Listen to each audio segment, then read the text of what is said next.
చట్టాన్ని ఎగతాళి చేయడం అంటే ఏంటో తెలుసా? దానికి బెస్ట్ ఎగ్జాంపుల్ నారా లోకేష్ మీద తాజాగా జగన్ రెడ్డి పెట్టిన కేసు. ఏంటి ఈ కేసులో ఆరోపణ? అమరావతి ఇన్నర్ రింగ్ రోడ్ అలైన్మెంట్లో నారా లోకేష్ లాభం పొందాడు అని. ఎలా పొందాడు, ఎంత పొందాడు అని గనుక ఈ కేసుని తవ్వి తీస్తే విస్తుపోయే నిజాలు తెలుస్తాయి. Amaravati inner ring road IRR ప్రాజెక్టుని కట్టాలి అని చెప్పి చంద్రబాబు నాయుడు ప్రభుత్వం అప్పట్లో ప్రతిపాదించింది. అయితే అది ప్రతిపాదనల దశలోనే ఉండిపోయింది. ఇది 2018 అక్టోబర్ నాటి మాట అండి. ఆ ప్రాజెక్టుకి ఆనాటి ప్రభుత్వం ఒక్క రూపాయి కూడా విడుదల చేయాల, ఒక్క ఎకరం కూడా సేకరించాల. కనీసం డీటెయిల్డ్ ప్రాజెక్ట్ రిపోర్టు అంటే DPRని కూడా సిద్ధం చేయాల. బడ్జెట్లో ఎటువంటి కేటాయింపులు చేయాల. అందుకే అమరావతిలో మరి ఇవాళ రింగ్ రోడ్డు అనేది లేదు. మరి ఈ కేసు ఎక్కడి నుంచి పుట్టుకొచ్చింది? జగన్మోహన్ రెడ్డి గారి ఫ్యాక్షన్ మైండ్లో నుంచి. అమలుకి నోచుకొని ఈ ప్రాజెక్టుకు సంబంధించి జగన్మోహన్ రెడ్డి ప్రభుత్వం 2022 మే నెలలో APCID చేత కేసు పెట్టించింది. దొంగ కేసులు పెట్టాలంటే ముందుగా ఒక దొంగ ఫిర్యాదు ఉండాలి. అందుకు మనవాడ ఒకడిని రెడీ చేస్తారు. స్కిల్ డెవలప్మెంట్లో అజయ్ రెడ్డి, ఫైబర్ నెట్ కేసులో గౌతమ్ రెడ్డి, ఈ కేసులో ఆళ్ల రామకృష్ణారెడ్డి. అతని ఫిర్యాదు మీద అమరావతి రింగ్ రోడ్ అలైన్మెంట్లో లబ్ధి పొందారు అని చెప్పి అప్పటి ముఖ్యమంత్రి చంద్రబాబు నాయుడు గారు, అప్పటి మున్సిపల్ శాఖ మంత్రి పొంగూరు నారాయణ గారుల మీద A1 A2 అని చెప్పి APCID కేసులు పెట్టింది. కేసులు పెట్టి ఏడాదిన్నర అయింది. ఇప్పటి వరకు CID వారు అంగుళం కూడా ఇందులో ఏమీ ప్రోగ్రెస్ సాధించాల. అసలు అందులో ఏమన్నా పసుంటే ఈ పార్టీకి యాక్చువల్గా ఛార్జ్షీట్ దాఖలు చేయాలి. కానీ అట్లా చేస్తే కేసు అంతా కూడా డొల్ల అని చెప్పి తెలిసిపోదు పబ్లిక్కి. అంతేకాకుండా ఎప్పుడంటే అప్పుడు ఎవరినంటే వాళ్ళని కేసుల్లో చేర్చి అరెస్టు చేసి జైల్లో పెట్టేటువంటి సువర్ణావకాశం మిస్ అయిపోదు.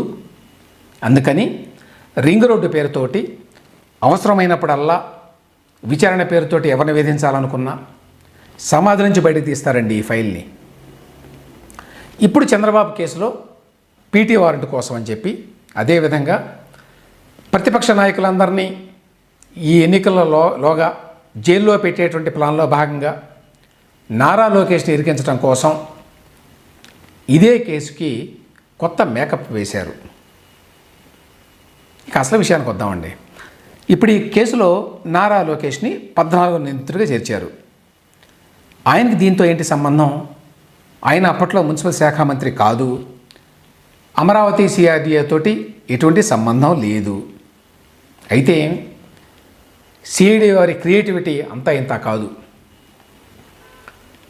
వీళ్ళు పెట్టిన కేసు ఏంటి? ఇప్పుడు రాజధాని వస్తుందని తెలిసి చంద్రబాబు నాయుడు కుటుంబ సభ్యులు అక్కడ భూములు కొన్నారు. తమ భూముల్ని రింగ్ రోడ్ అలైన్మెంట్లో రాకుండా చేశారు. అసలు లేని రింగ్ రోడ్డుకి అలైన్మెంట్ ఏంటి, అందులోకి రాకుండా కాపాడుకోవడం ఏంటి అనేది పక్కన పెడితే ఈ కేసుతోటి లోకేష్కి ఏ విధంగా ముడిపెట్టారో చూద్దామండి.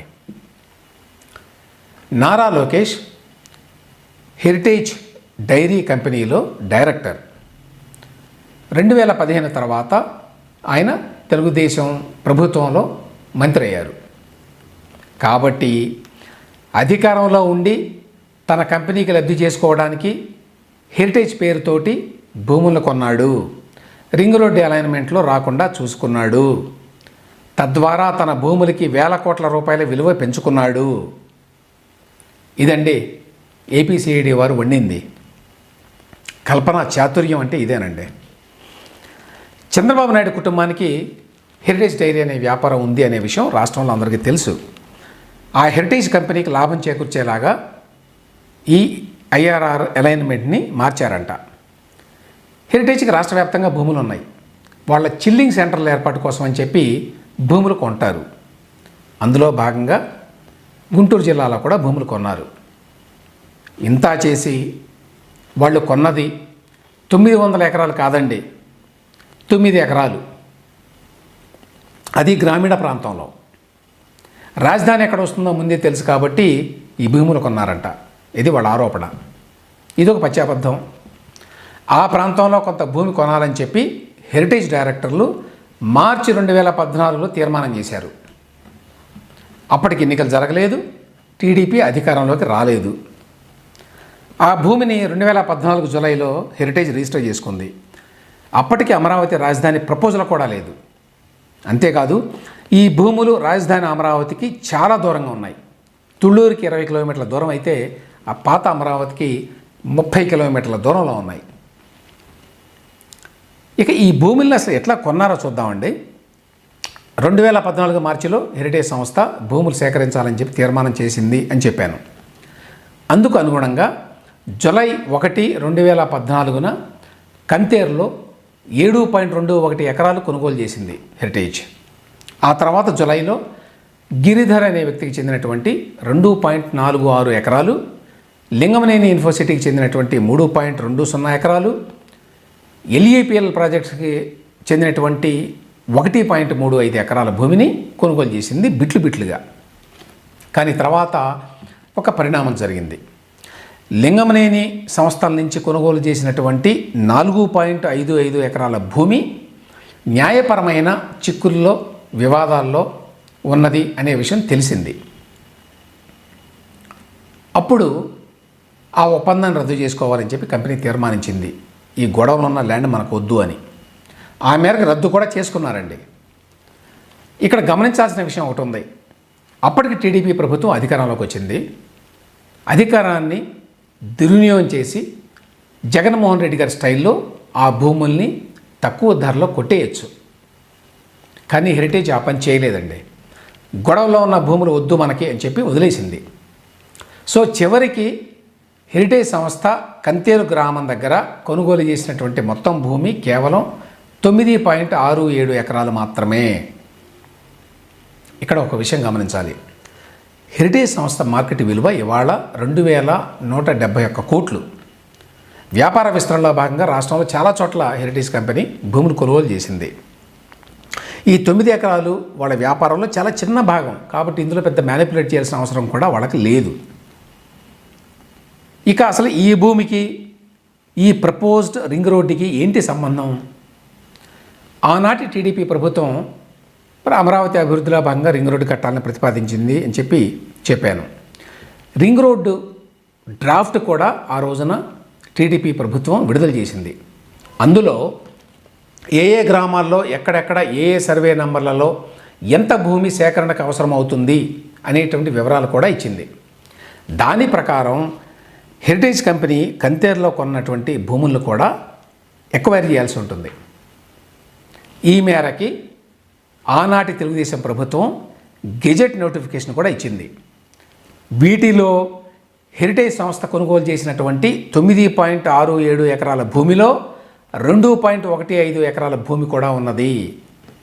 అంటే హెరిటేజ్ భూముల్లో దాదాపు 23% భూమి ఈ రింగ్ రోడ్డు కనుక కడితే పోతుందన్నమాట. అధికారంలో ఉండి తమ కంపెనీకి చెందినటువంటి భూమిలో 4వ వంతు పోయే విధంగా మరి చంద్రబాబు నాయుడు గారు, లోకేష్ గారు కలిసి ఈ రింగ్ రోడ్డు ప్లాన్ని గీశారన్నమాట. ఇవి వాస్తవాలు.